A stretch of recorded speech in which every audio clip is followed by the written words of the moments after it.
And welcome back again. Yours truly, Anthony Parker Alexander of Keeping It Honest. We don't just keep it simple, we don't just keep it real, we keep it honest.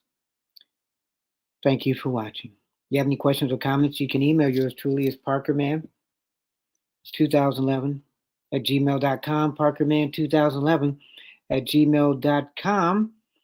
And you can also leave me a message, voice message, 216-702-3718, 216-702-3718. We've got a live breaking kind of switch news story now. We were going to piggyback and do like a watch party for CNN and Miss Harris in her interview. She's giving an interview to CNN, her and her running mate, Tim.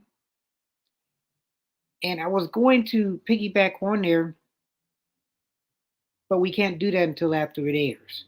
So this is one that is exclusively for CNN. So we're going to have to wait. And then when it airs, we're going to do the rewatch and watch it for people who didn't see it, but then we can all see it together. Go to our Patreon page.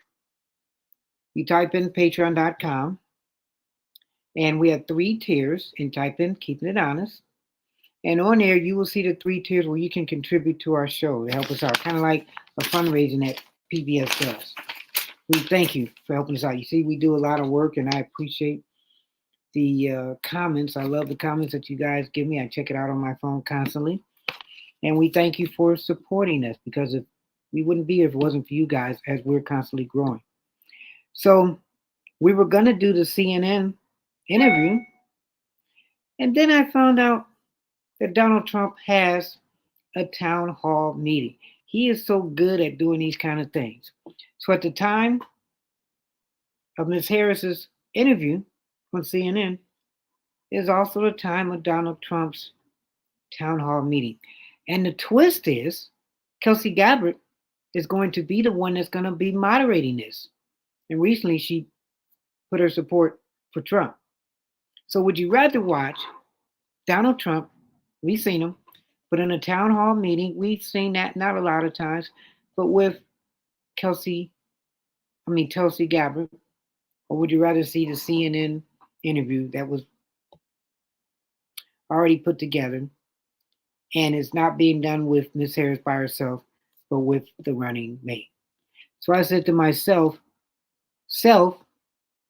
and as I've looked on streaming and everything, I've seen more people interested in a town hall meeting than, which is interesting, in the CNN Miss Harris interview. That's really, really interesting. Wow. So you're watching Keeping It Honest. Yours truly, Anthony Parker Alexander. Such a privilege to join all of you here tonight. Thank you for your patience. It's worth the wait, right? What a special week to be here to join all of you. A few things have happened. Not sure if you caught it in the news. Two former Democratic presidential candidates have endorsed Donald J. Trump to be president of the United States.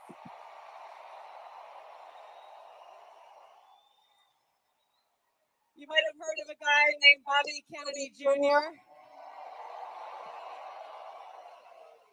And I was really proud to stand with President Trump just this past Monday to announce my endorsement and support for him in front of thousands of my National Guard soldiers and airmen, fellow soldiers and airmen.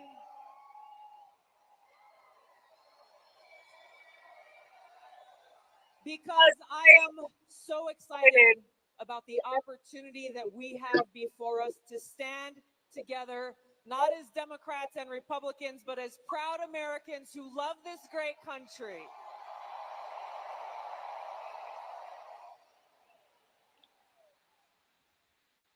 There's a lot of work to be done. The stakes could not be higher than they are right now.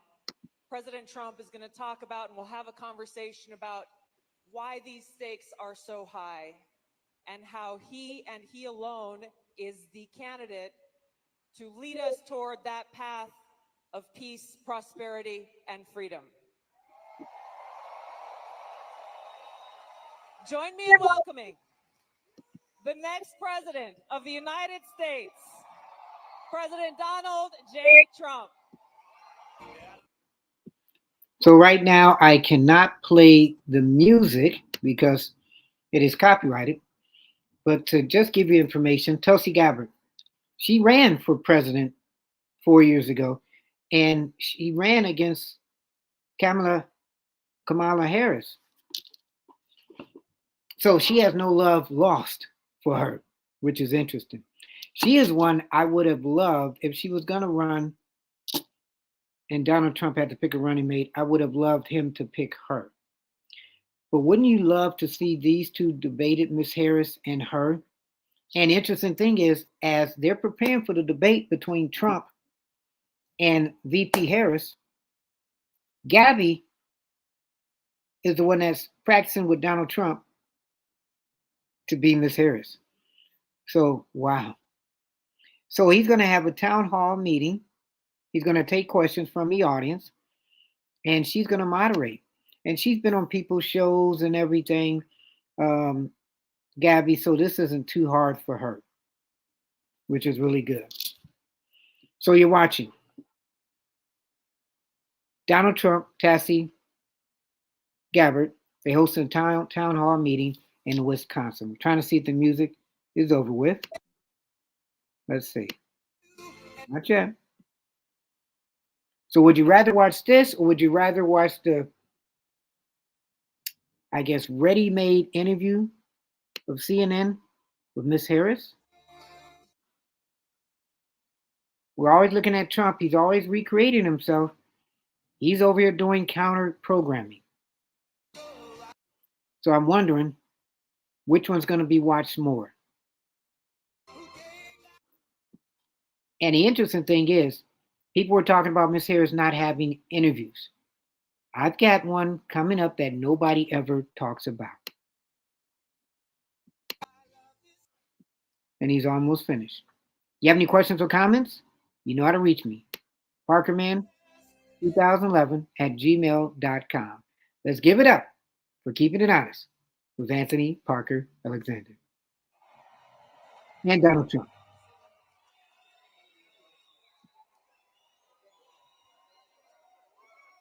Thank you. USA.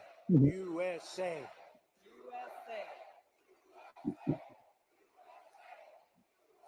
We love our country. We love our country, don't we? It's amazing. And it's a great country, but we have to take it back because our country's not feeling so well nowadays. And we're going to bring it back and we're going to make it healthy and beautiful and better than ever. And it's really, this is some crowd, and you can duplicate the crowd outside. That's funny. So Crowd joke. if anybody would like to give up your seat, that would be okay. No, no. Let's have a good time. Thank you very much, everybody. Let's have a good time. And she's also a former talk show host, too. That song gets me fired up every It's so time. great. Lee Greenwood is so great. Great guy, too. Well, thank you, Mr. President. Thank This you. is a very special evening for us all to have a conversation about some of the real issues that are facing Americans across the country and that don't get talked about often enough. And I want to start with one that's very personal to me, hard to talk about sometimes. This is only the second time I've spoken about it publicly, but my husband and I were married almost 10 years ago. We wanted to start a family. We were very excited about it. Unfortunately, it was very difficult. We were not successful in trying to get pregnant. For us, IVF seemed to be the only option and the last resort. As you know, it's a pretty difficult process. It's very expensive. I was in Congress at the time, traveling. I would carry the medicine that I had to administer shots to myself sometimes in an airport bathroom. And ultimately, the most difficult part was every time going to the doctor for another transfer and hoping that it would result in a positive pregnancy test, and then being heartbroken over and over every time that test came back negative. Now, I know some of your opponents, your political opponents, are saying that you want to ban IVF. While it didn't work for us, it's worked for a lot of families. And I just know that there are women and couples in this crowd, or those who are watching here tonight, who may be going through this same struggle and are concerned about being able to have this option, either because they might not be able to afford it, or they're concerned that it just may not be available. And I'd love for you to talk to them about how they should feel. That's a great opening question. She's given a heartfelt story, some things we don't know about Tulsi. And people want to hear different perspectives from people. When you have politicians who open up about themselves and really tell their stories, that gets them more in tune with some of the voters out here.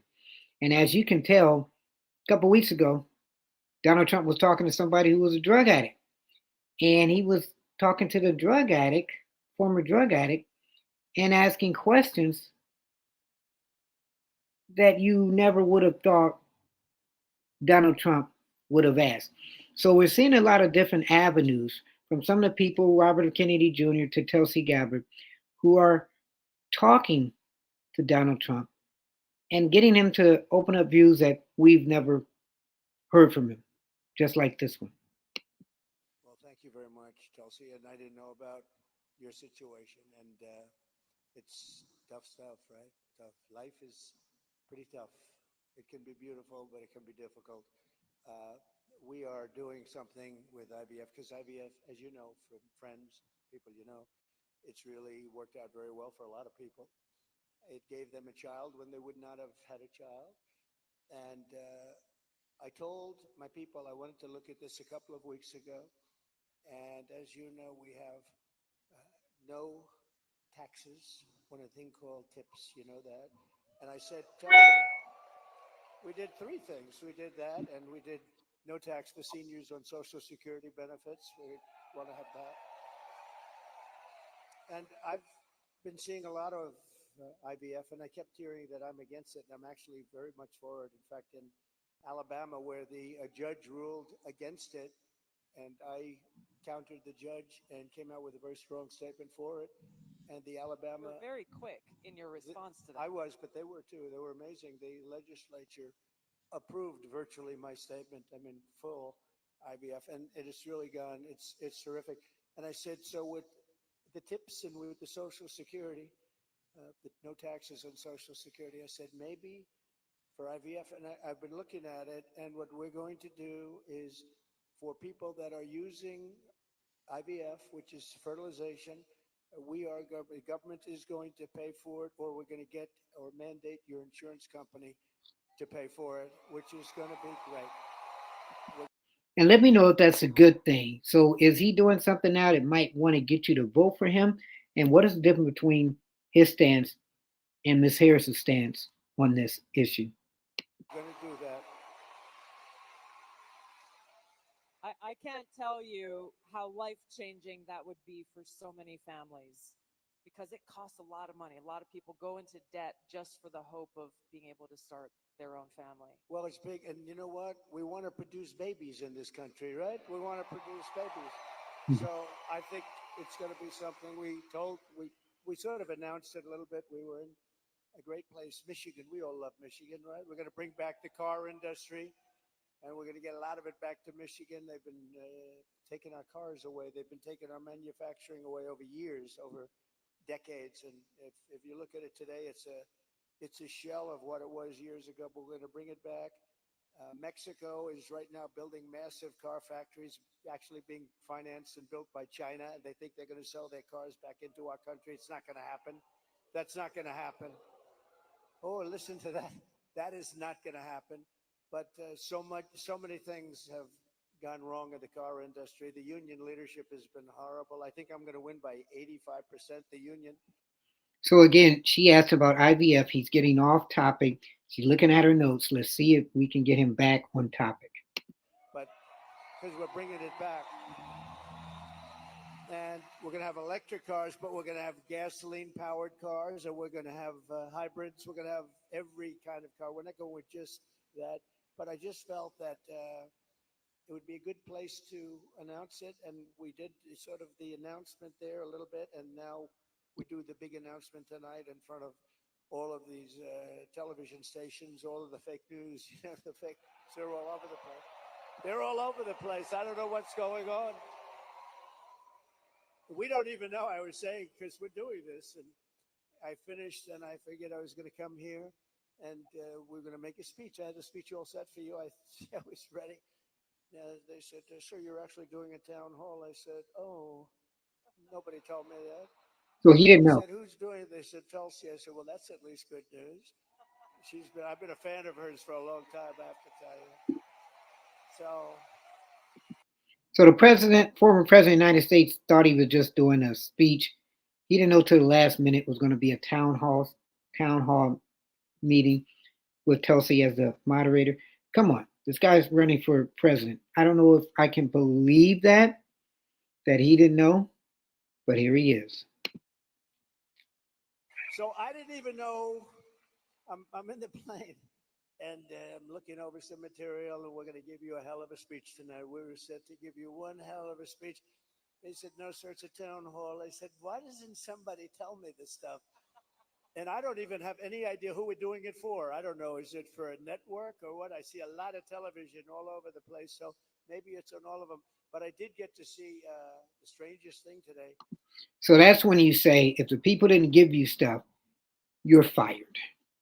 I looked at the news conference of Kamala. I call her Comrade Kamala. She's you know that. She's a Marxist. Her father was a Marxist before her. So she was brought up in the family tradition. And she really is, and this country is not ready for a Marxist. We don't want a Marxist as a president. And she destroyed San Francisco. She destroyed California. And we're not going to let it destroy our country. I'll tell you, it's not going to happen. So. Second question. But just to finish, so for some reason, she doesn't want to talk to anybody. So she's either not the smartest light in the ceiling. I'm trying to be nice here. I want to be. They say, be nice, sir, be nice. It's hard to be nice when somebody is destroying your country and wants to destroy your country. It's hard to be like nice. But she is, she was a terrible vice president. She was a terrible border czar, worst in history, probably, not just in this country. But the border, millions and millions of people, I say 20 million plus, have poured through the border during their term. I had the safest border in the history of our country. They have the most unsafe border in the history of the world. And they're coming through, and many of them are from prisons and jails. There's a slight difference, as you know, prisons and jails.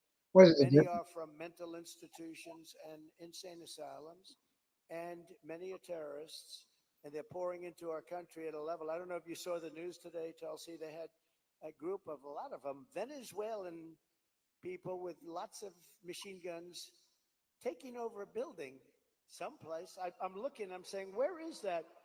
They went in and they took over a building. This is just the beginning.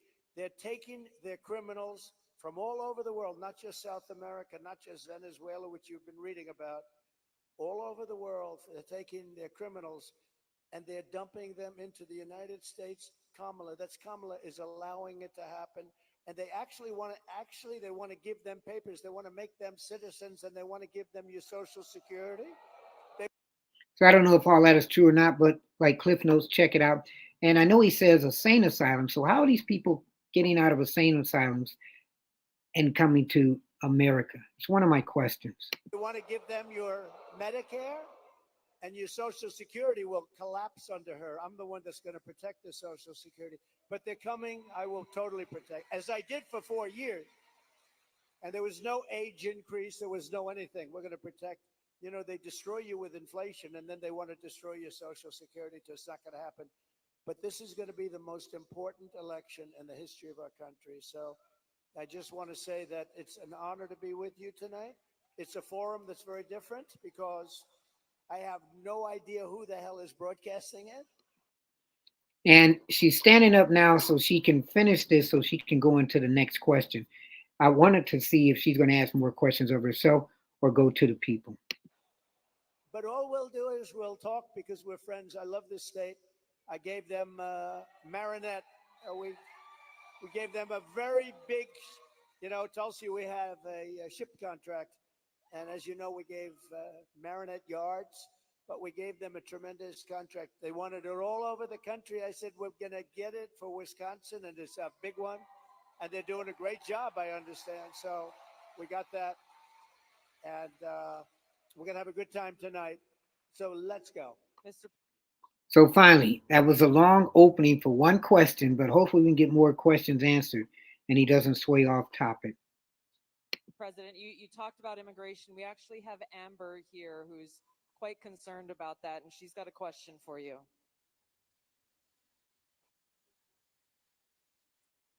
Mr. President, hello.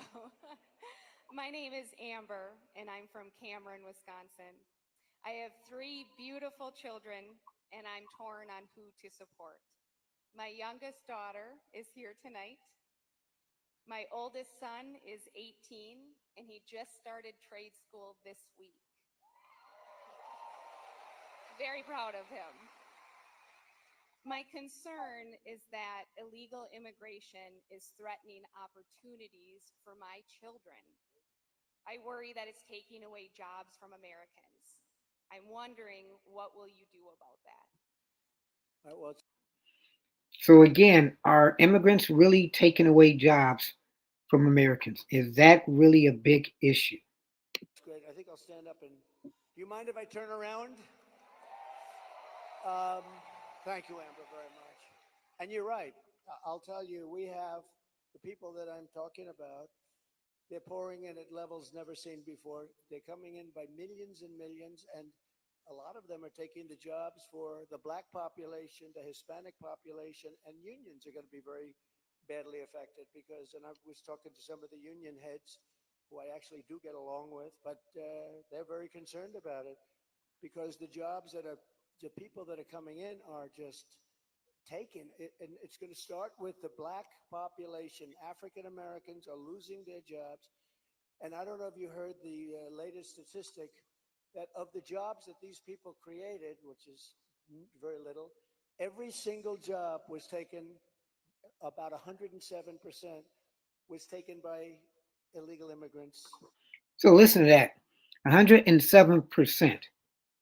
Now, shouldn't it be 100%? Cliff Notes, check it out. Who has anything done 107%? Read up on what he's saying.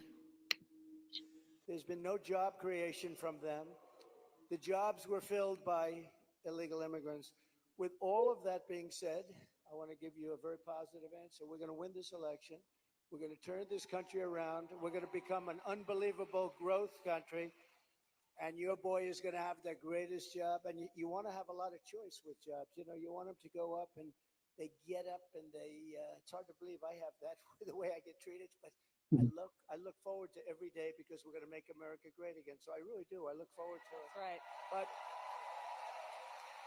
But we're going to create a lot of jobs. We're going to create. Does he want to stay here? Or does he want to go to a different state or anything? Yeah, someplace in the Midwest. But this is a good place to stay, right? Wisconsin. So we'll be creating tremendous jobs for our country. And we're also turning away. You know, we're going to be closing the border, really closing it. By the way, did you see? So Kamala was for defunding the police. She was for open borders. She was for everything that you're not against. I could go through 14 different. She's changed on every single one of them. In fact, I think we should see the man in the red hat and the beautiful woman in the red hat says, "Make America great again." Perhaps we should give Kamala a "Make America Great Again" hat. But the problem is, that's not her belief. Her belief is open borders. Her belief is getting rid of Social Security. Her belief is doing all of these plans like for health insurance, where you have one big government-run mess. And if you have private plans, a lot of the people in this room have private plans. They're incredible plans. They worked hard to get those plans, and that's what they want. But with her, she wants to have, it's really a communist type of government. And I just saw her, Tulsi, she was sitting behind a desk doing this interview. And I said, Dana Bash, you could make yourself big tonight. All you have to do is be fair. I haven't seen the questions, but they gave out a sample. In fact, she's going to be on later on tonight with a taped. It was a tape. We're doing it live. Why are we doing it live and she's doing it taped? Mm. But That's right. He's real. But she was sitting behind that desk, this massive desk, and she didn't look like a leader to me, I'll be honest. I don't see her negotiating with President Xi of China. I don't see her with Kim Jong-un like we did with Kim Jong-un. So we're going to have to see what happens. I'll tell you what, November 5th is going to be the most important day in the history of this country. And the only reason he says he doesn't see her sitting in front of other leaders, because he can say this more than anybody, because he sat in front of those exact leaders.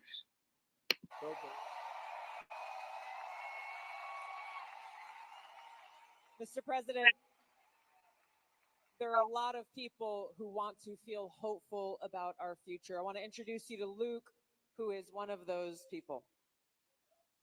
Hi. Hello, Mr. President. Good looking guy. Thank you. My name is Luke Pulaski, and I'm a junior here at the University of Wisconsin La Crosse. I'll be voting for the first time in November, and I'm researching each candidate. I have two questions for you. First, as I've been living on my own and buying my own gas and groceries, I have noticed that everything has become more expensive. For me personally, I try to eat healthy and stay lean. A pound of meat has gone from $4 to almost $7. I also would like to buy a home someday, but that seems just impossible now. What's your plan to make life more affordable and bring down inflation for someone like me? Very good. Thank you. Now that's hope for the future. That's what he wants to do. And what is Ms. Harris's position? Well, we kind of don't know. But we're hearing from Trump now. Good. It's probably the question I get most. You know, they say you're going to vote with your stomach. I don't know if you've heard it, but it's a little bit true. And groceries, food has gone up at levels that nobody's ever seen before. We've never And I always say vote with your stomach. I get that from Donald Trump. seen anything like it. 50, 60, 70%. You take a look at bacon and some of these products, and some people don't eat bacon anymore. And we are going to get the energy prices down. When we get energy down, you know, this was caused by their horrible energy wind. They want wind all over the place. But when it doesn't blow, we have a little problem. This was caused by energy. This was really caused by energy and also their unbelievable spending. They're spending us out of wealth, actually. They're taking our wealth away. But it was caused by energy. And what they've done is they started cutting way back. We were in third place. When I left, we were by far in first place, beating Russia, beating Saudi Arabia. And we were going to dominate to a level that we've never seen before. And then we had a bad election. I'll be very nice. I'm supposed to be nice when I talk about the election, because everybody's afraid to talk about, oh, please, sir, don't talk about the election, please. You know, if you can't talk about a bad election, you really don't have a democracy if you think about it, right? Mm. But what they did, Tulsi, is they took back the oil production. The oil started going crazy. That started the inflation. Then they went back. They said, go back to where Trump was. The problem is that we would have been 3 times that level right now. We would have been so dominant over Russia and Saudi Arabia. Look, Saudi Arabia, Russia, a lot of oil. We would have had more. You know, we had something in Alaska, Anwar, that I created. I mean, Ronald Reagan wanted it. You remember? Ronald Reagan wanted it. They all wanted it. And I got it approved. Nobody was able to get it approved. I got it approved.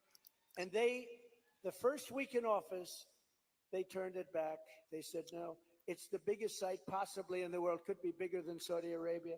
Well, we're going to start that up. We're going to become the energy capital of the world. We're going to pay down our debt, and we're going to reduce your taxes still further. And your groceries are going to come tumbling down, and your interest rates are going to be tumbling down. And then you're going to go out, you're going to buy a beautiful house. Okay? You're going to buy a beautiful house. That's called the American dream. The American dream, no matter Democrat or Republicans, that's all we all want is the American dream. The American dream. Thank you.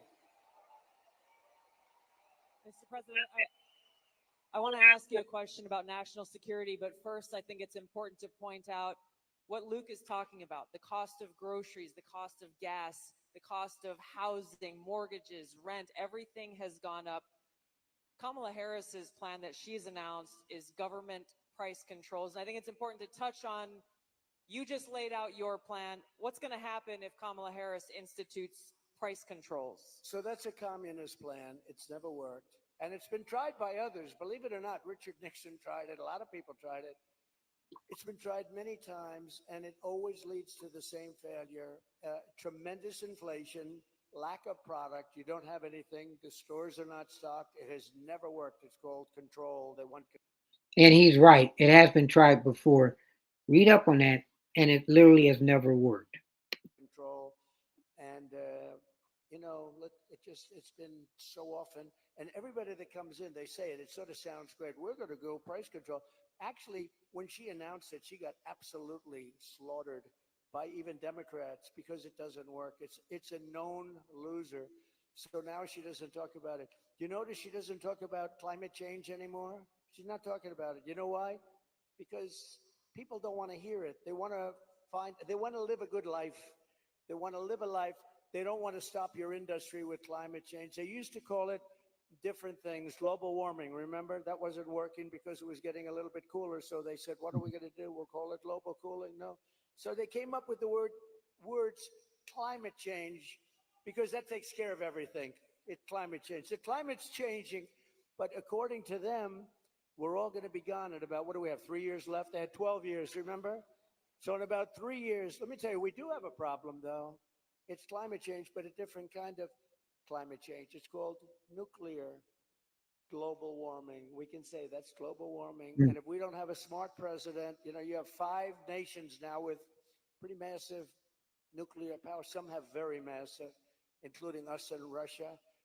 China's behind, way behind, but within 4 or 5 years, they'll catch up. And we don't want them to catch up. Look, the biggest problem, in my opinion, the biggest problem our country has, the biggest problem the world has, is nuclear weapons. They are a destructive force, the likes of which nobody has ever seen before. And we have to make sure they're never used. We have to make sure it's not going to happen.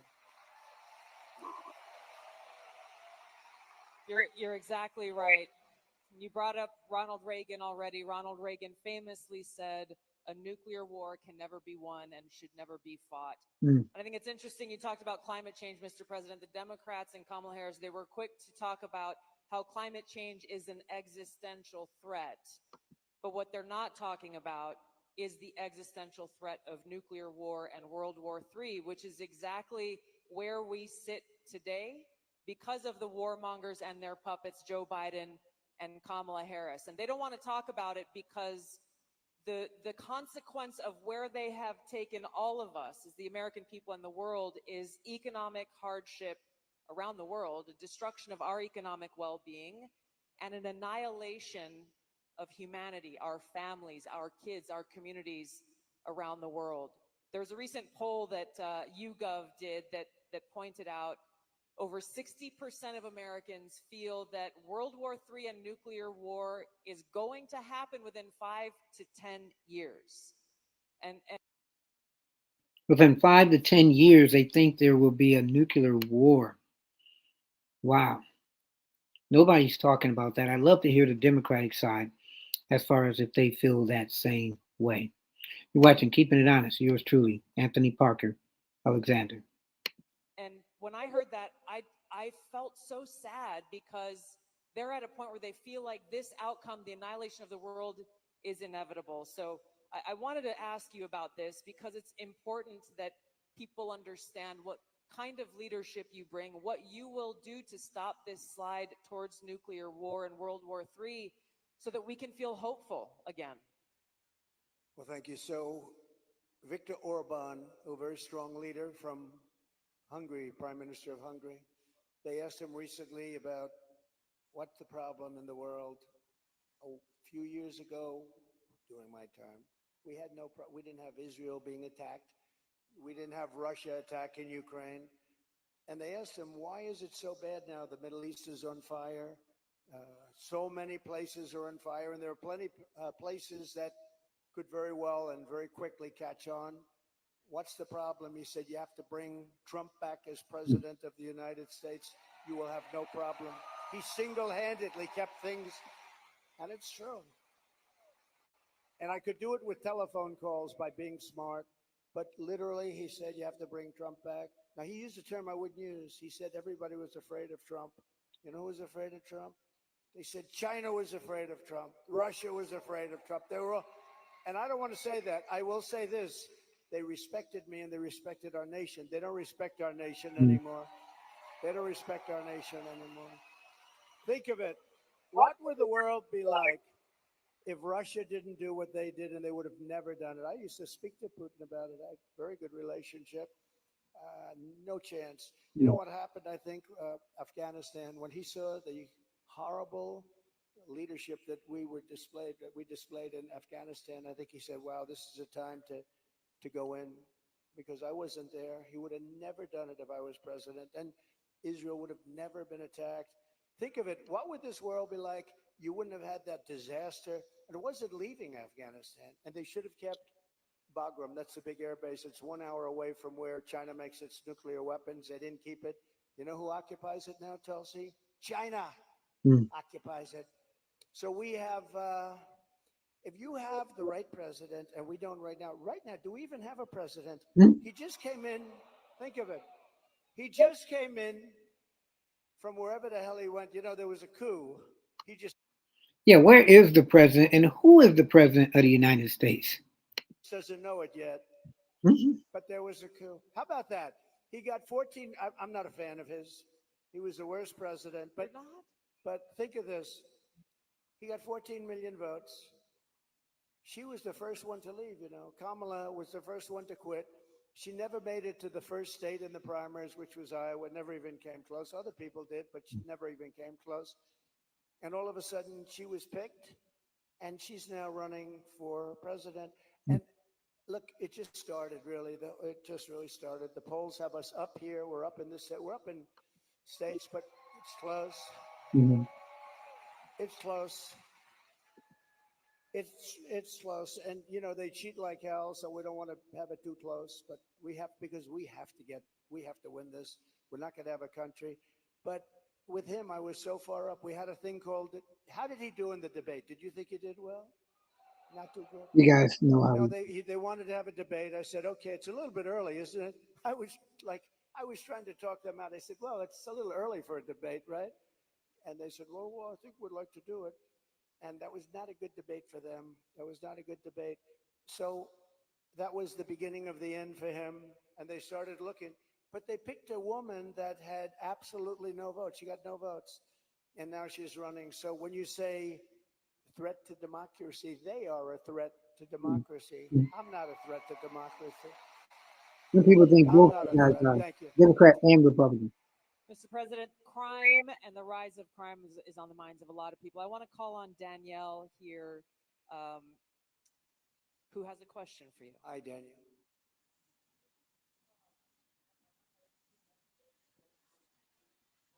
Mhm. We can't hear him.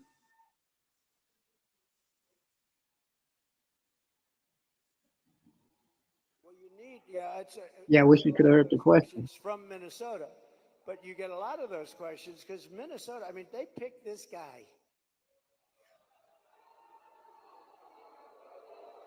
Not a fan. He is weird. Mhm. Right? He's weird. I'm not weird. He's weird. Mhm. Using the cool word terms. No, he's a weird guy. He's a weird dude. You know, see, they come up with sound bites. They always have sound bites. And one of the things is that JD and I are weird. That guy is so straight. JD is he's doing a great job, smart, top student. great guy, and he's not weird, and I'm not weird. I mean, we're a lot of things. We're not weird. I will tell you. But that guy is weird, don't you think? You know, he called. He signed for, and this is who would think that this is even happening in our country with men playing in women's sports and all of this. But he has it. He has it at a level that nobody can believe. A bill that every boy's best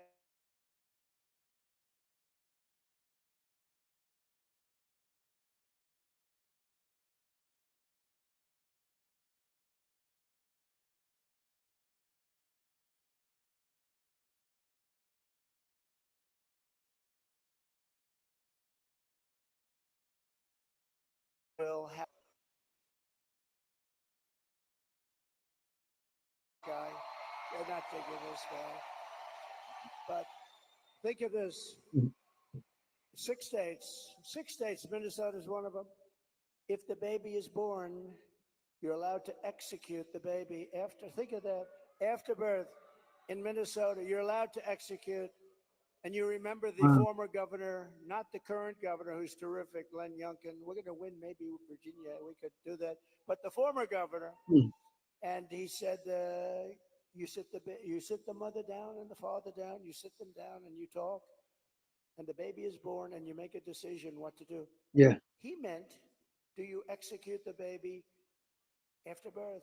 And according to what they have passed and legislation in Minnesota, they're allowed to execute the baby after birth. And this guy is a participant.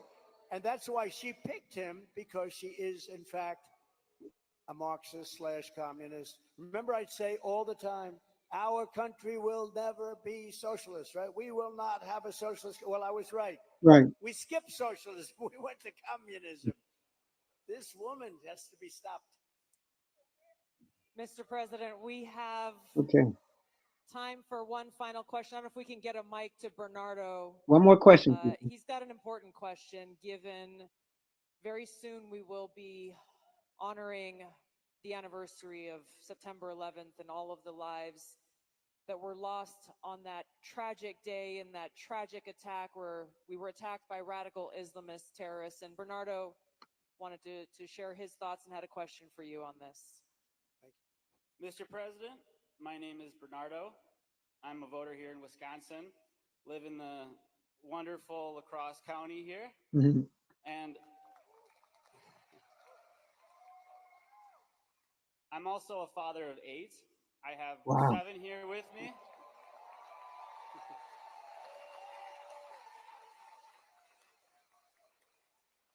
And it's the anniversary of 9/11 is coming up.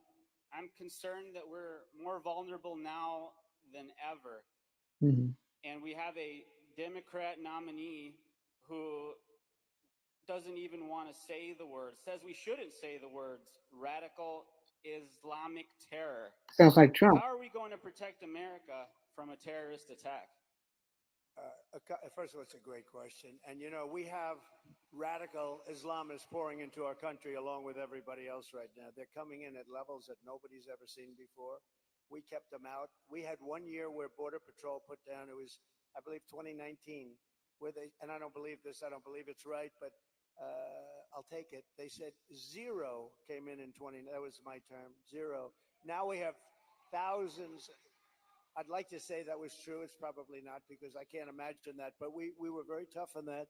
Now they have thousands and thousands coming in, along with the prisoners and along with the crime. And remember, a lot of these countries like Venezuela, their crime is way down because they've moved their criminals into our country. It's not even believable. But your question on Islamists and all of the jihad and all of the things that they talk about, they have to respect your country. They have to respect your leader. You know, I had no radical Islam crime for 4 years, and I didn't want to talk about it. I talked about it after, but I didn't want to talk about it during. I don't want to say like, I had absolutely, and the next day you get hit.